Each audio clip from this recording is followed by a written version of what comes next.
Hello, welcome whale community. I am here with Automobilist. They are a team of artists, creative thinkers, and automotive enthusiasts and perfectionists. I am here with Dominic Rice, he's the digital lead, Pavel Turek, the CEO, and Jan Rambusek, he's the co-founder and creative director. So welcome, I'm really excited to hear more about your project. Hi, hello. So Nice meeting you. nice meeting everybody. Yeah. Nice meeting you. So when we presenting what we do, so we usually start with a very short video which describes the best what we do. So I think we'd probably like to start the same way and share this one with you. It's called Our Mission, and then we will dig deeper into it.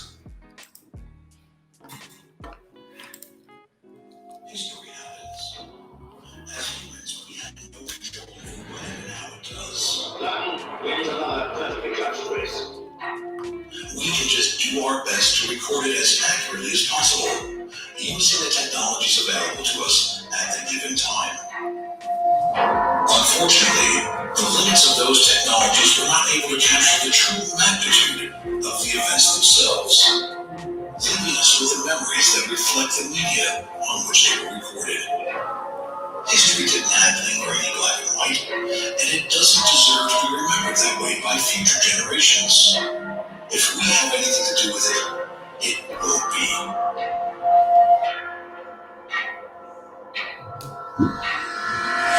Imagine telling an epic story or producing an entire Hollywood movie in one still shot. That's what we do. We honor history by bringing it back at a level of detail and a depth of visual storytelling never experienced before. All of this requires more than just an artist's vision. Mountains of text, film, and photographs, combined with detailed testimonials from historians and eyewitnesses, provide the foundation for authenticity. That data is then placed in the hands of highly skilled artisans who push their passion, talents, and technology to their utmost limits. Using the best technologies and the best materials, we create a remote history in a way that could have never been imagined in its own day. We bring back a moment in time that will stand the test of time. Wow. We hope you could follow. Actually, everything what we do, we are storytellers, and absolutely important to what we create are our partners. And usually in collaboration with those partners, we are also choosing the themes, the topics, different special moments and anniversaries. And among the partners, and here is a fraction of them where we have official and meaningful partnerships. Among those are different federations like the FIA, which is the Fédération Internationale Automobile. We have race organizers, for example, the ACO, which is the race organizer of the 24 Hours of Le Mans race. We have automotive brands, like, for example, Ferrari, racing teams like Williams, Aston Martin, but it could be also other brands like here, for example, McLaren or Porsche, where we also are doing a very close collaborations and in let's say partnerships, produce and create new creations. Bugatti could be also one of these, or we are one of the partners of the currently winning team in Formula One, which is Mercedes AMG F1 team. So obviously what those partnerships give us is authenticity, credibility, and mainly also support in promoting our products. We closely cooperate also in terms of corporate social responsibility, if we can call it like this. Different foundations. Keep Fighting on the left. This is a foundation or charity of Michael Schumacher. also the Institute of Ayrton Senna, or certain proceeds from our sales going to Race Against Dementia, which is a foundation of Sir Jackie Stewart. Here is maybe one of the CSR activities where we auction lately mentioned Sir Jackie Stewart's artwork, which you can see on the left. It was auctioned during the evening at the Forbes evening twice, and each time it was auctioned for $200,000 US. Oh, wow. I can't wait to see the making of this. Yeah, and we have close relationships and ambassadorships with a lot of current and former champions from Formula One, MotoGP, including, for example, the 3 times world champion Sir Jackie Stewart, or the 2001 Formula One world vice champion David Coulthard, or 5 times MotoGP world champion Mick Doohan. Just briefly, maybe to show some of our highly valued clients, I would maybe pick only one of them, and this is Kimi Räikkönen. So 2 years ago, and you can see here it was the Formula One drivers, and Kimi is the world champion from 2007. They are very fast on track, but very slow in maybe thinking about Christmas presents. So he phoned us a week before Christmas if we could deliver to, at that time, the CEO of Ferrari, Louis, send actually the large artwork of the Ferrari 250 GTO, which is the subject of today. Wow, that's a crazy turnaround too. That's really fast. Yeah, really fast. And so from my side, I hope you can hear me okay. So I'm leading the digital NFT strategy as part of the team, and I have to say it's super exciting for me because I mean, you've seen from the video at the beginning the amount of work that goes in to creating the fine arts that we do and some of the other projects that we do, and Jan's going to take you through that in a bit more detail, and I think that's probably the most interesting part from a creative perspective. But I just wanted to sort of talk a little bit about our NFT strategy and our strategy within this world. So, you know, typically we've been creating these artworks, and now we have this opportunity to bring them to you guys. And we're in. It's important to say that we're in this for the long term. So this is our first Genesis drop that's going to be happening.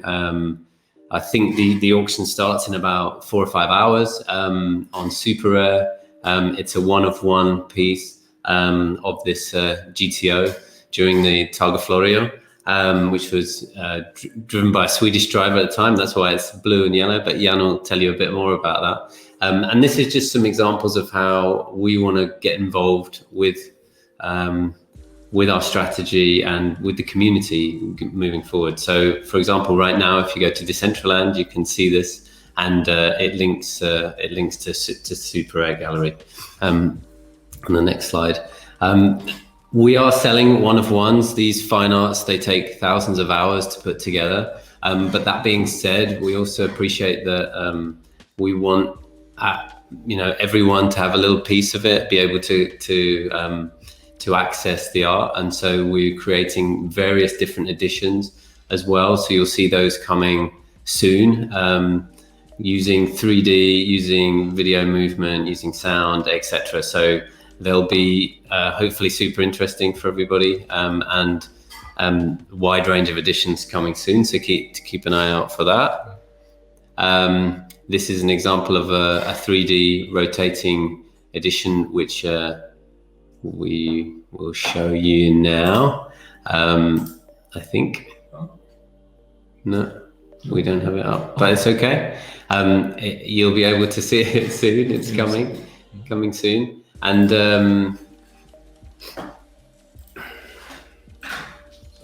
no problem. I put the super rare link in our Discord chat, so everyone knows where to go. Okay, cool.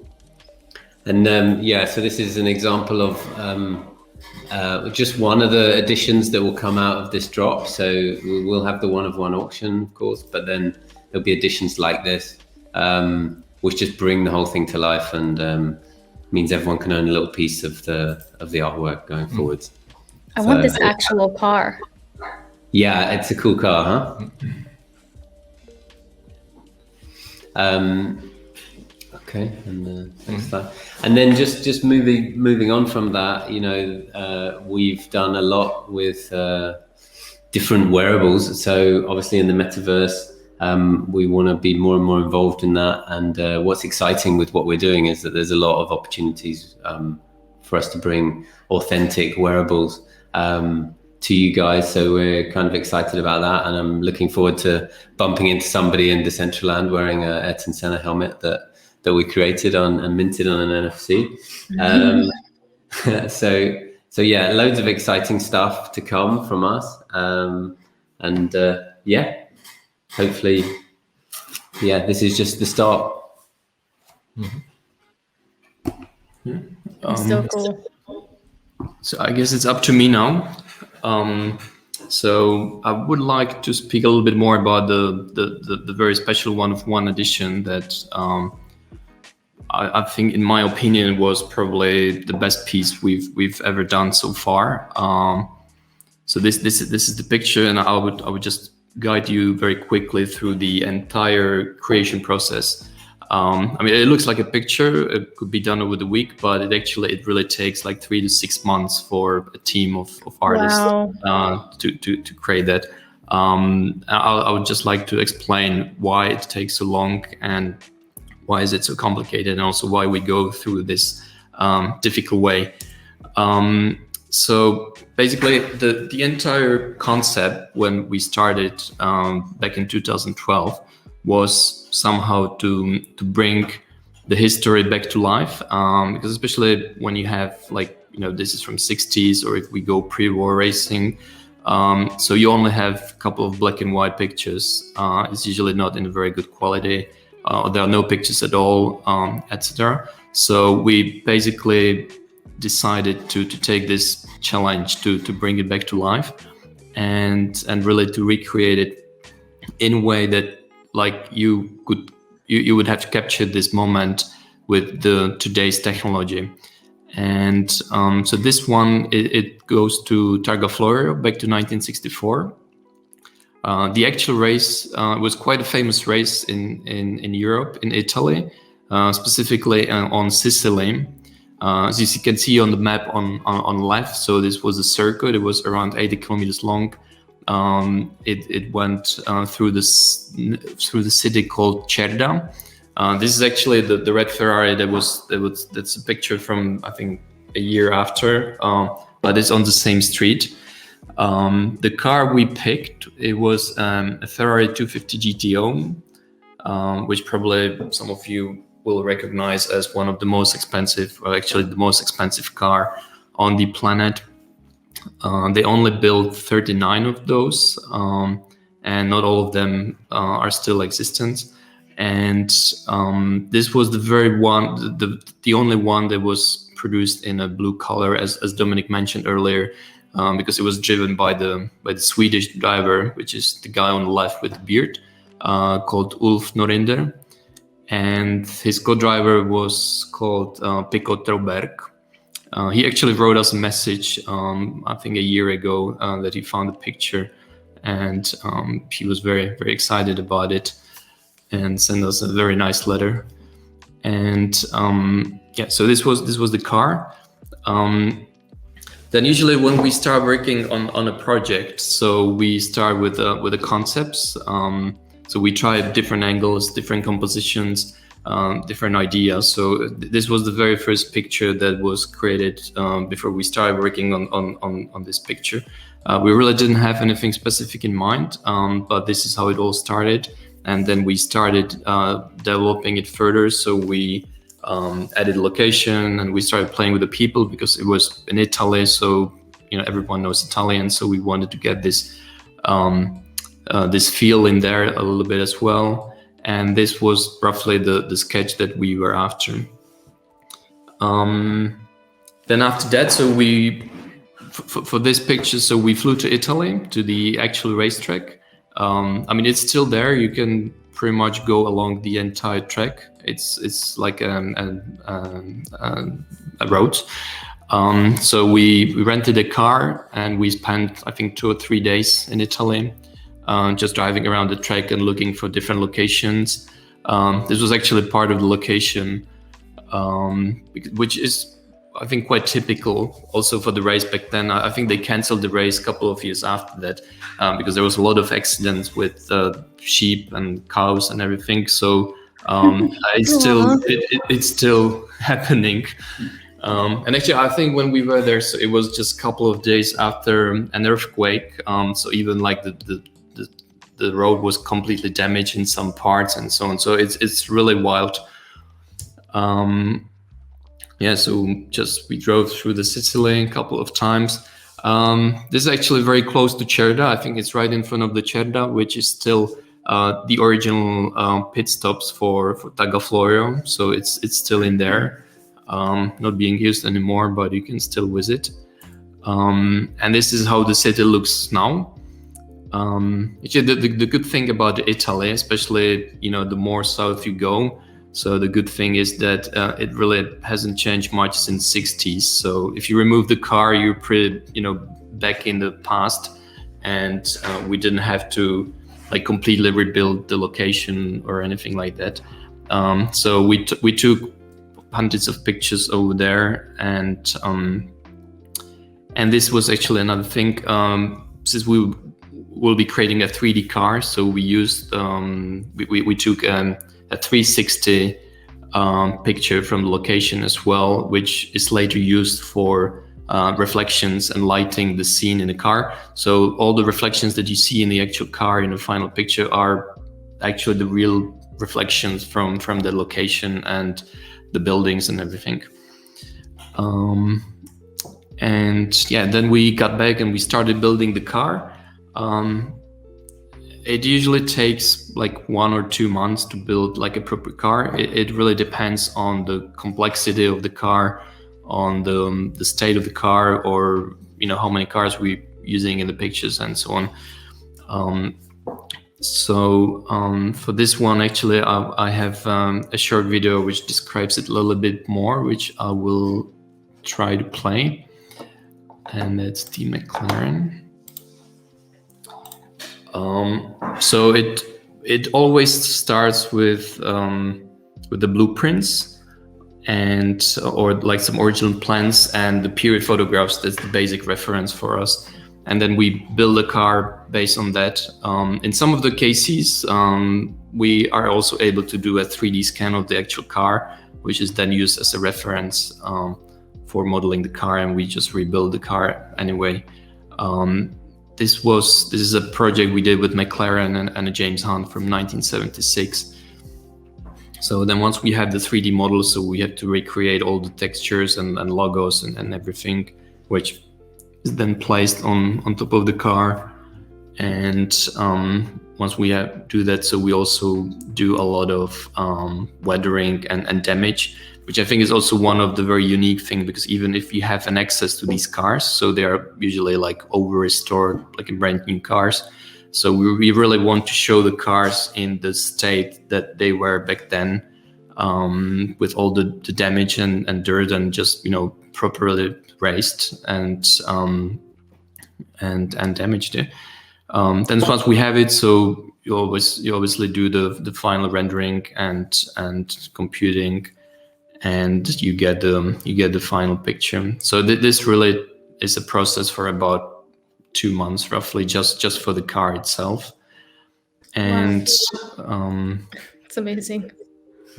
I'm just floored by the amount of work that it takes to put into just one small element of this whole image.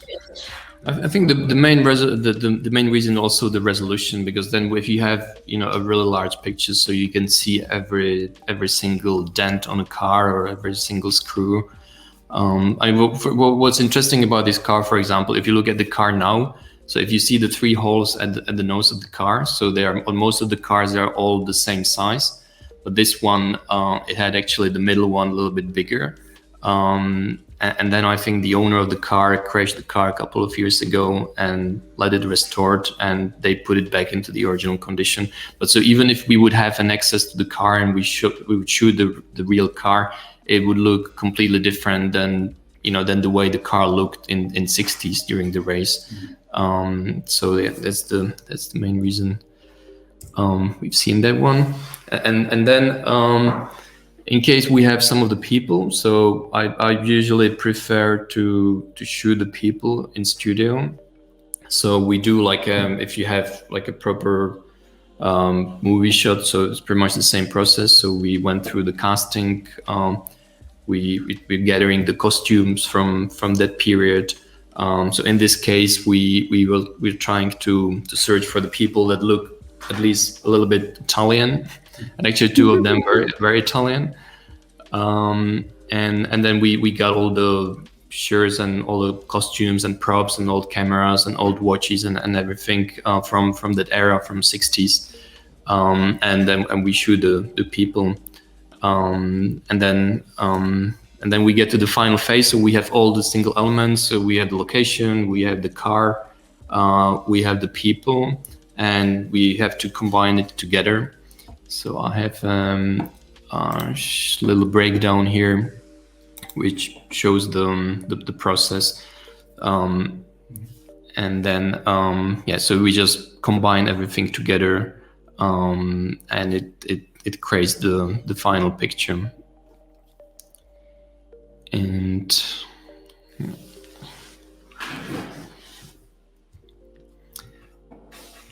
yeah, and that's it. Really cool.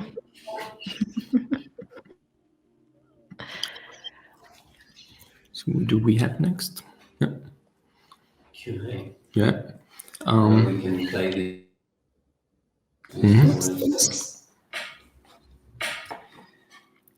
Yeah. So obviously the creation process is slightly different for individual artworks. So for example, I'll maybe show this is the very first project that we did back in 2012. We ended up working on the project for almost 3 years. It is a collection of 12 different pictures from the pre-war era between 1934 and 1939, which was called like a Silver Arrows, which was a big fight between Mercedes-Benz and back then Auto Union. And it really started as a personal project when we just wanted to create a personal project without any client, telling us what to do.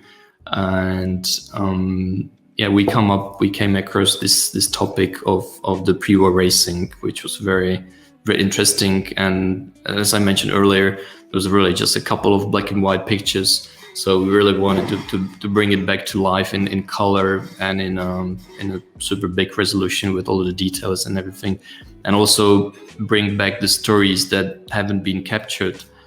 And it turns out to be a slightly bigger project than we expected at the beginning. So for example, on the photo shoot, so it was a 5-day long photo shoot. So we had over 80 people on set, just actors. And we managed to gather 200 costumes from 30s, from like before the war. We're shooting on 3 different locations, in studio, on some of the original locations as well. Then since there was a different car for every year, so we built in total, I think, close to 20 different cars. Also for the locations that doesn't exist anymore, and we cannot really go to location and shoot location, so we have to build the entire location in 3D as well, and then we're just adding the fragments as people. This was in Spain, in Lasarte. This is the very first one. As you see the dog, for example, so we really get exactly the same dog as that the driver used to have in 30s. He was very famous for the dog. This was one of the pictures that we showed on the actual location where the where the races actually took the place. Obviously, it has changed since then, so we had to change the surface. That there were bricks back then. There were some of the new buildings and so on. So it was really like every different artwork has a completely different approach and is slightly different. This looks like it takes a couple of seconds, but as I said, it takes a couple of months. This was the Bugatti car from 30s.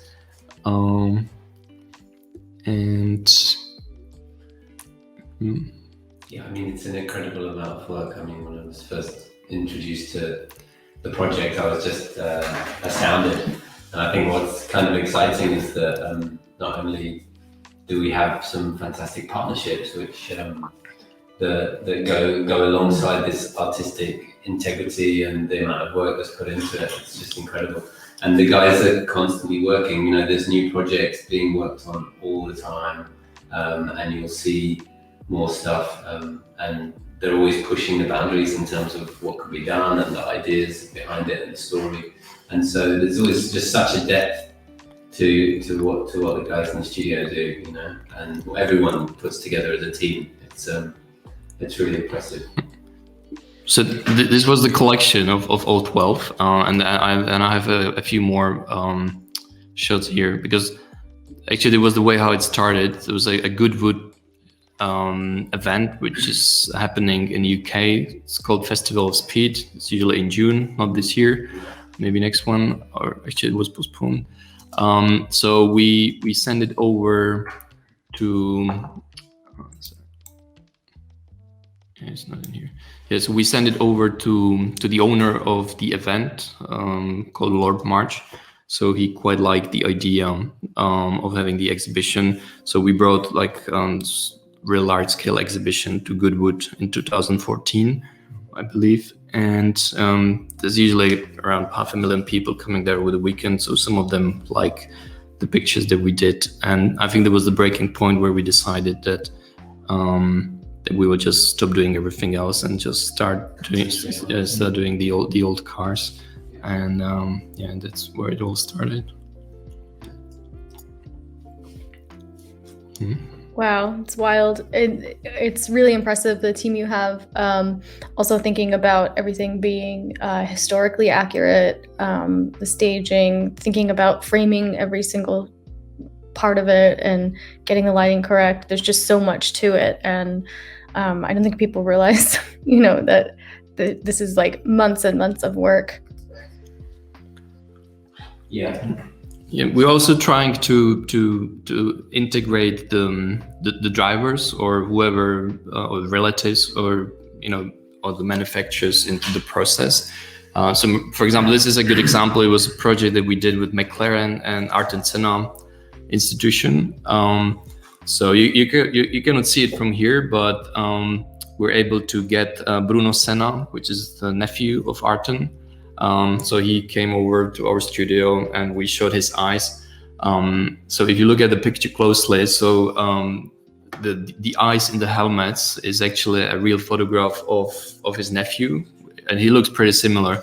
And everything else is digital.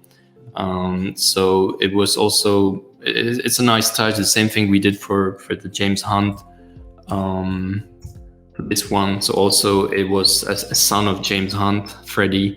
So we were able to capture his face and then put it into the car. So it has like a completely different dimension to it. I would add maybe mainly those artworks which are showing the racing. There is a lot of happening from the first to the final lap. For example, here we were talking to the, at that time, number one mechanic, and he was very exact in telling us which lap this was, and because the weather was always changing, and this was after a pit stop, and he said we just need to tear off certain tapes which were protecting the airboxes, but because of the tapes, the engine started to heat up, so they had to remove it during the pit stop. So sometimes, not sometimes, but always, we're trying to be as accurate as possible, as we would send, let's say, a photographer from today with the current camera equipment many years back to take just one shot and come back. Yeah, the level of research before any creative process starts, and then trying to bring in these elements like the eyes of the sun, or then a few, it's just gives you that depth to the whole thing. It's just fantastic. I don't know if we've created any questions or anything like that, Heather, whether there's I have some questions, and there's also some questions from the group. They're related to the amount of work that you put into this. Justin wanted to know, what's the longest time you've spent for any one specific artwork, and which one was it? Well, it's a good question. I mean, it's very hard to say because we're usually working on multiple pictures at the same time. So it's quite hard to define the exact start and the end. But we have a picture that we started working on 2 years ago, and we still haven't finished it. So I think that would be this one, which is not released yet. Hopefully next year. It's connected to Indy 500 race. And and it's still in process. Still in progress. Yeah. So 2 years and counting is the answer. But many. So that kind of brings me to we have a lot of questions, but I think that this one makes sense to ask next. They were asking if you thought about designing NASCAR and F1 style cars. Well, actually, a lot of creations, especially the recent one, is connected with the F1. I think this is the one I think we did last year in cooperation with Mercedes. It's a picture of Lewis Hamilton and Nico Rosberg in their battle in Bahrain in 2016. And so there's a lot of F1. Obviously, we try to get into the US motorsport scene as well. So actually, the very first picture that we did was with Blitz and Benz, which is the Mercedes-Benz racing car from 1911. And it did a speed record at Daytona Beach in 1911.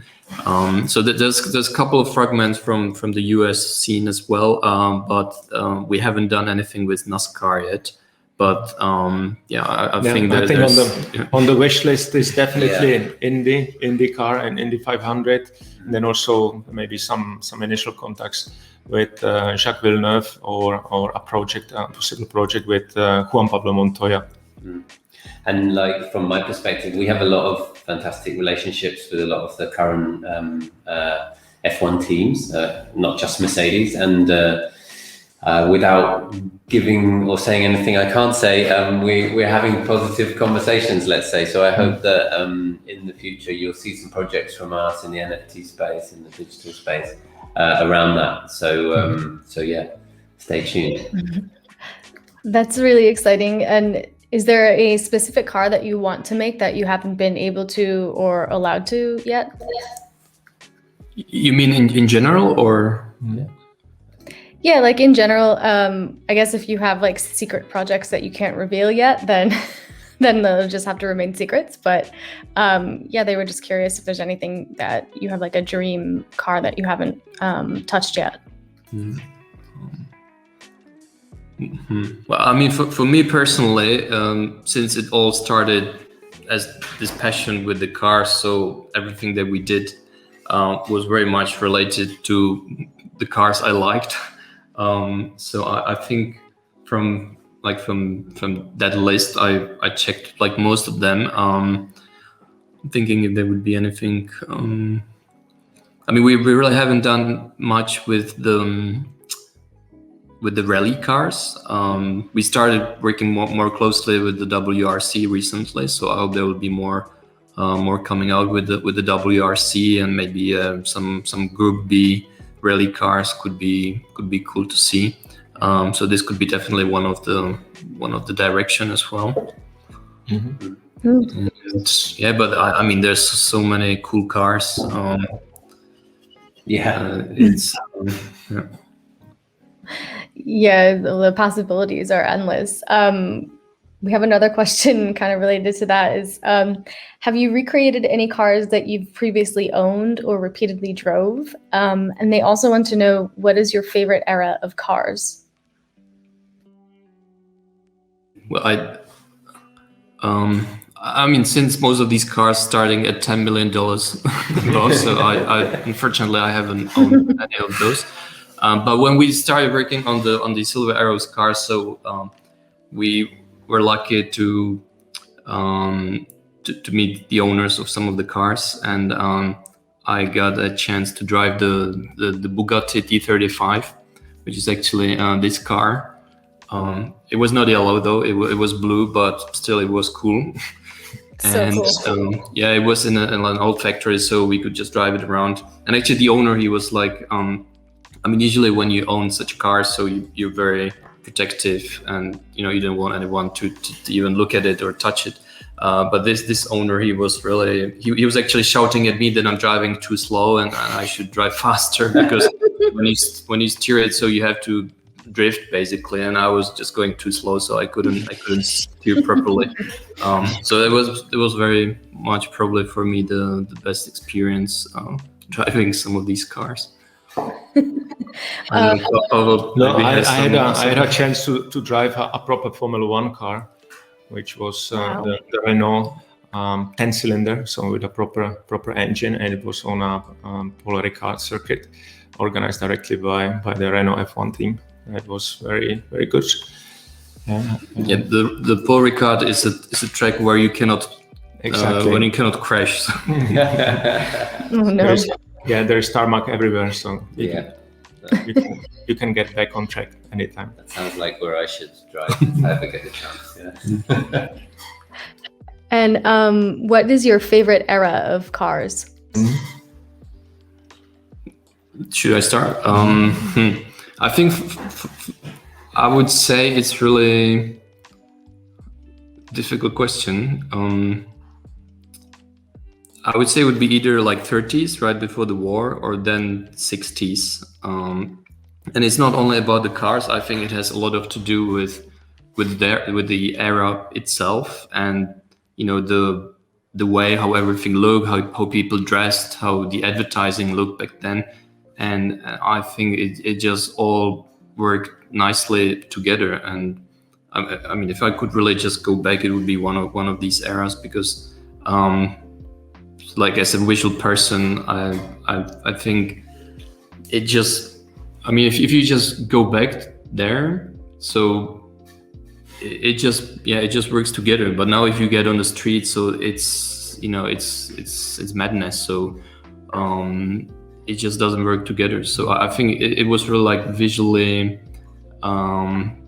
very nice era. Yeah, I mean, to say like the piece that we're auctioning, like for me, kind of encapsulates really a wonderful era. I really love the Ferrari, and I love the style of everything, like you said. So that would maybe be the era. But the only other one I can think of from my side is when the Ford GT40 was launched. I don't remember it was the like exact year. 66. Yeah, yeah, 66 was also, I think, like just an amazing transition in terms of design and yeah. So for me, that's it's hanging over there on the wall. We have some Ford GT40 stuff. So as well. Yeah. I mean, if you look at the original period pictures from the 60s from Le Mans, this is 1970, but at this era, it was just so rich, and it just looks so cool. But if you go there now, it's just not so nice. It's just like advertising everywhere. It's not nice. And Is there a piece or that you worked on that's your favorite, either because of the time and dedication or some kind of common history that you have with the subject? Favorite piece? Favorite piece? I think for me it would be, actually maybe I can try to find it. It would be one of the first silver arrows pieces that we did, and I think I quite like the Avus. That's actually this one. It's in Berlin. The race took place in 30s as well, and it was like a speed circuit, so it was really just long straight turn, long straight back, and that was it. One of the curve was banded, so there was this banking at one end. So even like, you know, the style of architecture and the stylization of the car, because they built a completely different cars. They used the same chassis, but they did like a different bodywork on cars, so it was more streamlined for the top speeds. And I mean, they built this 80 years ago, so it was incredible. Yeah, it's incredible. So just 2 weeks ago, the Avus circuit came and approached us, and they will be celebrating 100 years this year, and actually asked us to license them this picture they would like to use for the celebrations, and also for a special book they will be publishing. So we did it as a with pleasure, as a pro bono activity from our end. So for me, it would be this one or this one, which was again the pre-war race in Belgium, in Spa, and they were just, you know, they were driving these cars 150 miles an hour in the forest without anything. So I think this picture also captures what the racing was back then. And for me it would be these two, or the GTO, obviously. Mm-hmm. I don't know what are your favorites. No, I would maybe on the opposite say that it's not everything about history what we do, and sometimes we also do and travel into the future.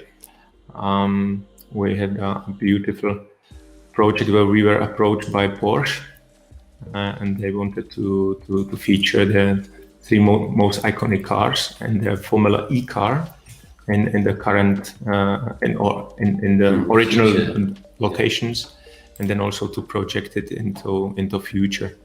So I think this is it, and you can show so very.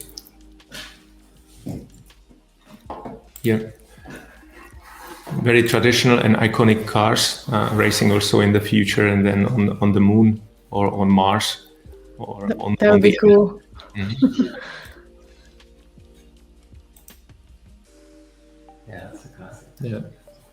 So that was really like, sometimes the production takes so long because you have the museums and the historical departments involved, and it goes through different briefing and reviews stages and feedback sessions. Yeah, I can imagine it's a really long process when you do the partnerships. And actually, what is it like to officially partner with all of these different brands, and what is the process for that? Most of them, I would say, is definitely through the work we do. So I would say that we are somewhere on the radar of most of the automotive manufacturers, makers. It is also thanks to our previous activities within motorsport and automotive that we are able to talk. And it is about longevity. It is for a longer period. It is, I would say, very non-commercial. because as I said at the beginning, we do a lot of content around what we produce, and this is what the automotive brands love, just to engage their fans, and this is what we do as well. So yeah. And I think with the automotive brands, like they're all especially excited about this space as well, and all of the conversations we've had with them have been very positive, and they're super excited to get involved and engage. So. Yeah, that's really cool. I actually don't want to forget one more sort of creative question that Domino had. They asked, would they also consider using AR layers on their pieces so that when a camera is held over the image, it shows a supercut of the creation process? It could give people an appreciation of how long it actually takes to make. Yeah. Obviously we are like discussing different options of how to, because since the entire creation is digital, so I think it really creates a nice combination of the history and the future, and so we're looking into different type of technologies, as NFT being one of them, obviously, and the AR was one of the things on the list as well, and we're like trying different chips and other things to really connect these two worlds. So it's not only about digital, it's not only about physical. And so I hope there will be something coming out soon, but I cannot really say more right now. Well, we've really had learned a lot about you today, and but I haven't heard about each of you personally. So I was curious about your backgrounds. How did you end up becoming part of the Automobilist team? Mm-hmm. No, I should start again. Yeah. Okay. So I did. I basically did a lot of advertising and photography and production and post-production and 3D stuff back then, and we worked for a lot of international clients. We did a lot of projects for automotive industry as well. And it just started becoming really more like a work with, constantly people saying you how the things should look like and when it has to be done and so on. So we were looking for something more creative and some bigger freedom. And that was the way how we came across the Silver Arrows, how it all started, and how we get where we are. So I really came from this creative photo production industry back then. So very similar to what we do now, but with a much bigger freedom. Mm-hmm. Yeah, I would say I spent most of my professional life working in sports on the marketing, mainly on the marketing side. Probably close to 20 years I spent in Formula One. The first 10 years running the title partnership for McLaren, and then the other years probably as a representative of our own agency, which we had with David Coulthard and with Mick Doohan. And I spent 2 years working also in MotoGP, 1 year in World Rallying, then 5 years run the Red Bull Air Race. You might not know, but those are the airplanes flying almost 400k, only 15 meters above the ground through some inflatable gates. And then the last job was more sustainable environment. It was Larry Ellison's newly incepted Sail GP, which was like a sailing championship. Yeah, and I'm the relative newbie to the group, so I don't have exactly the same background, but I spent a long time working for Red Bull, which is the energy drink producer, which I guess you guys have heard of. I started back in 1999, 2000. I've been with them for a long time in sales and marketing, and I think Pablo and I met actually during times at Red Bull. So the opportunity to come and give some of my experience, but also, the Red Bull was always about doing everything differently from everybody else, and from creating something special, incredible. And we just want to take some of that thinking and bring it to a new and exciting space. So for me, it's great. It's a wonderful challenge, and it's super interesting to be involved. Yeah, Red Bull has always had really great marketing, very memorable and different, and they're not afraid to be like a little bit weird. That's right. I have a couple of other questions that were straggling in the stream text. Justin was asking, I saw on your YouTube that you've also done a couple of old aircrafts. Are you going to be doing any more of these, or branching out into anything outside of cars? Yeah. Yeah, we did the airplane. It was a Bottle of Britain collection, which was done for 75th anniversary of Bottle of Britain a couple of years ago. And it was like a very exciting project. We thought it will be, relatively easy compared to the cars, but it turned out to be a nightmare. And I mean, oh, no. The airplane looks pretty easy, but it's just such a complex machine. So, you have so many different bolts and rivets and screws on every plane, and so it was very complex project in terms of the man hour we spent on rebuilding the car, on the planes, and also like historically to reconstruct the exact planes, because we had quite a nice stories in these pictures. So we were after a very specific plane, and it's not called liveries, it's called like the design. Yeah. And yeah, so it was a very complex project, and I think it was a completely different environment than the motorsport than the automotive, and it just requires a completely different knowledge of the environment. So I think it was a nice project, but we were just a couple of people back then, so it was very hard to cover other areas. So we decided to stick to the cars back then. But obviously now it's the situation is different, and we might be doing something else than the motorsport as well in very soon future. So I don't know how confident it is or not, but I'll leave it to Pavel. No, I think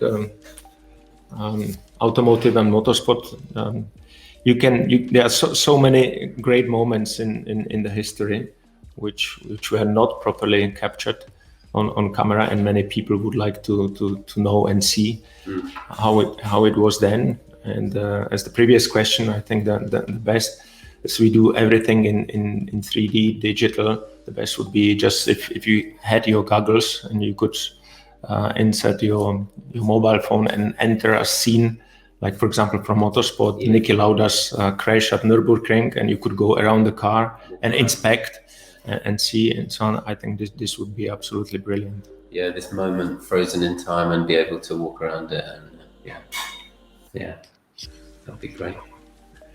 Yeah, that would be super cool. And if any team could do it, it would be you. I have one more question. You might have kind of answered it in the last one, talking about how difficult it is to work on aircrafts, but would you address space engineering in future projects?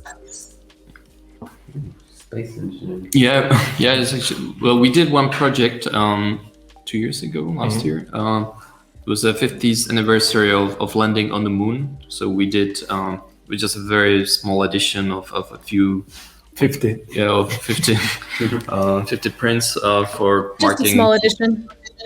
Yeah, landing on the moon. And it was interesting. So and we're definitely not against new projects and era. So it might happen in future as well. it was officially done with NASA. So everything what we do, we would not do any, let's say, pirating, or always with unofficial endorsement. Yeah. So if anyone from any of these agencies is listening now, so we can talk and definitely do something in future for some Mars exploration projects, for example. Yeah. But I think it's important, the story, the background, the history, the moment, like there has to be something, a story that's worth telling as well. Yeah, it makes sense. There's so much thought put into every project that if you were to do something that's future oriented, I'm sure it would have some significance to what's happening culturally in the present. So this has been really amazing. I want to remind everybody that the drop is happening in just a couple hours. Do you have the exact time that it's dropping on Super Rare? It's 10 p.m. Central European time now. Okay. I don't know where everyone is. Everyone, our community is everywhere. Everyone's everywhere. So 10 p.m. Central European time, not Central American time. Everybody bust out your favorite time conversion app and be ready for that. It's very, very soon. That's in about hours that it kicks off. Yeah, it's 11 Pacific time. 11 Pacific time. Yeah, so that's in about 3.5 hours from now that it starts. It's a three-day auction. Sorry, no. So it'll end Monday night our time, but sort of earlier in the day if you're in the US, and at an unreasonably late or early hour if you're in somewhere like Australia, for example. So it's 2. Whoa. Sorry, you were muted. Start over. No, I was going to say it's really hard with timings, when you're trying to work out what's the best time to do this, and you realize, you've got to try to keep everyone happy. So in the end, we've just tried to go for a time that we hope will work for everyone and give everyone a chance to get involved. So, but yeah, I think 3.5 hours from now is about 1 p.m. Pacific time, if that helps all the US listeners. Yes, it does help. Well, thank you so much for being with us today, and keep your ears to the ground in 3.5 hours for their first NFT drop. Really excited that you came and spoke with us today and told us about your amazing project and company, and really looking forward to see what you do in the future. Yeah, well, thanks. Thanks for the questions, and it's been great. Yeah. Thanks very much. Yes, and if you came in late to the broadcast, this will be on the Whale Community YouTube very soon, so you can catch everything that you missed, and we'll see you next time. Have a great day. Bye.